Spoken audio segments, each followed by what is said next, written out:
Hola, hola! Avui ens endinsem a Marràqueix i descobrirem les muntanyes de l'Atles per arribar fins al desert de Zàgora. Prepareu-vos per descobrir l'essència del Marroc. Comencem el nostre viatge a Marràqueix, una ciutat plena de vida i una de les més visitades del Marroc. La torre de la mesquita de Koutobia ens saluda just abans d'arribar a la plaça de Gemma El Efna, al cor de la ciutat.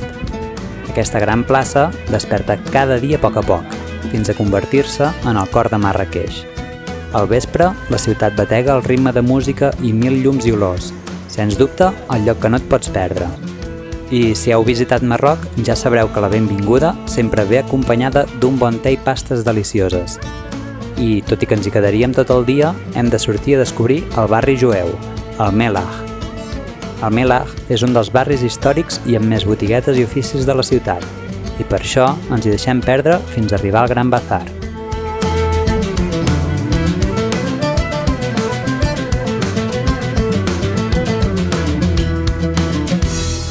Entre carrerons estrets, arribem a la gran plaça on pugem a una de les terrasses, un lloc ideal per gaudir de les vistes de Marràqueix i la bona companyia. Com veieu, la nit va arribant i la plaça va despertant. En qüestió de minuts, la plaça es converteix totalment. Llum, música, olors, parades de tot tipus i restaurants que ja busquen els primers clients. I entre tantes olors, nosaltres no tardem gaire a provar el primer tagín, un dels plats tradicionals que es cuina en aquest característic recipient de fang. I també provem la pastilla, que té una deliciosa combinació entre dolç i salat. I amb la panxa plena, tornem a fer un vol per la plaça. I bona nit, que demà toca llevar-se d'hora. Ens llevem a un dels petits riads i aviat ens recullen, perquè avui posem direcció al desert de Zàgora. Avui descobrirem l'essència de l'Atles, una gran serralada al sud de Marràqueix. I poc després de sortir, el paisatge comença a canviar. La vegetació va desapareixent a poc i anem passant pobles fins que la carretera es comença a enfilar resseguint les muntanyes. Entre aquestes pendents àrides i un riu pràcticament inexistent, trobem cases fetes amb tova. Són pobles amazic. Els amazic són un dels pobles més antics del nord d'Àfrica i ens sorprèn veure alguns dels llocs on han construït les cases. Algunes costa inclús de veure-les. Estem envoltats de muntanyes espectaculars. De fet, ben a prop hi tenim el Toubkal, la muntanya més alta del Marroc, però aquesta aventura la deixaré per a la propera visita. I a partir d'aquí, el paisatge recupera el verd. Comença l'extensa zona del Palmeral d'Escoura, un oasi infinit a la vall del Dadès. Palmeres que contrasten amb muntanyes desèrtiques. Torna al verd i torna a la vida, i passant pobles enmig del no-res, parem a un d'ells amb una fortificació espectacular. Una parada que ens permet copsar alguns instants del que és la vida a aquesta zona.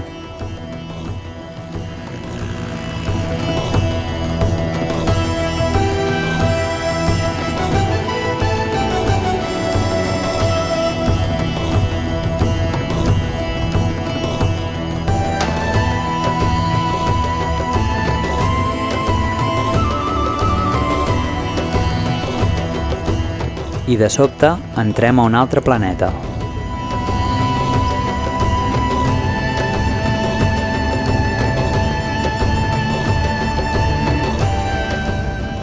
A mitja tarda arribem al desert de Zàgora.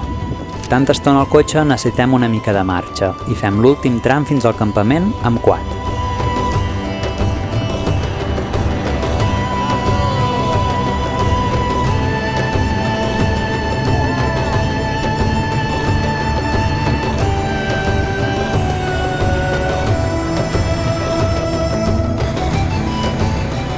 Gaudim com nens petits, entre camins i dunes. I quan t'ho passes bé, el temps vola, i aquesta tarda ha volat. Ens trobem tots a una gran jaima per sopar en família, un gran àpat que acabem fora per cantar i ballar al voltant del foc, i gaudir d'una nit d'estiu al desert.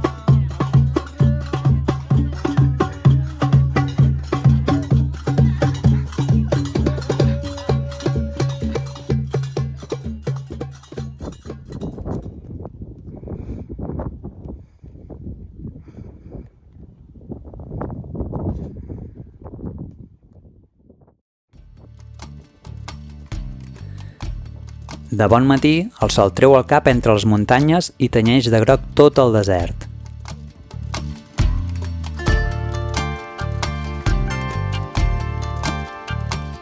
Esmorzem amb calma i comencem el camí de tornada cap a Marràqueix.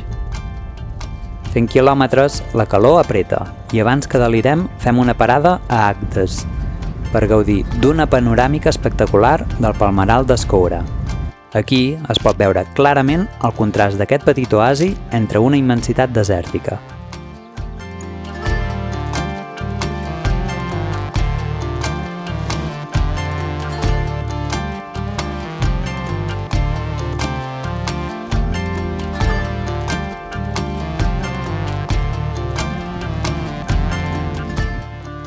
I ara sí, arribem a Ouarzazate.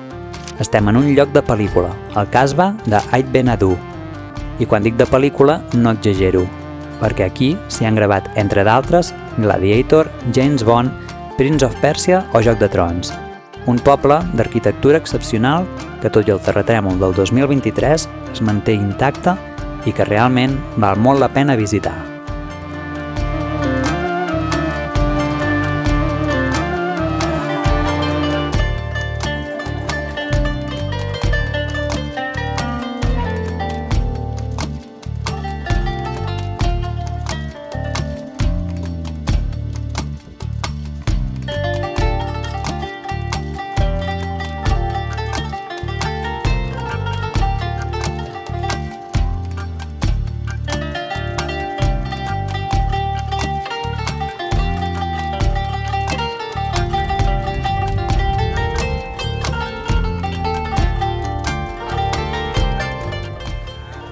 Després de molts quilòmetres, arribem altra vegada a Marràqueix i fem una passejada abans de tastar un dels millors pollastres que he menjat mai.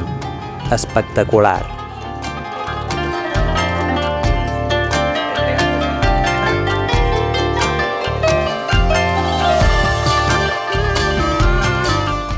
Com cada dia, Marràqueix desperta lentament i és un plaer parar i gaudir dels detalls d'aquesta ciutat.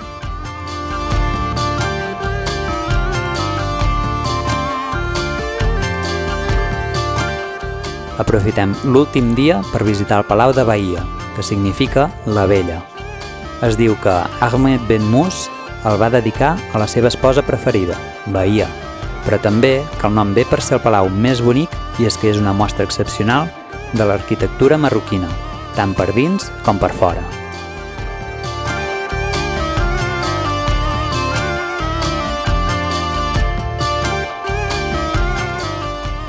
I acabem el viatge amb una volta pels carrerons de Marràqueix.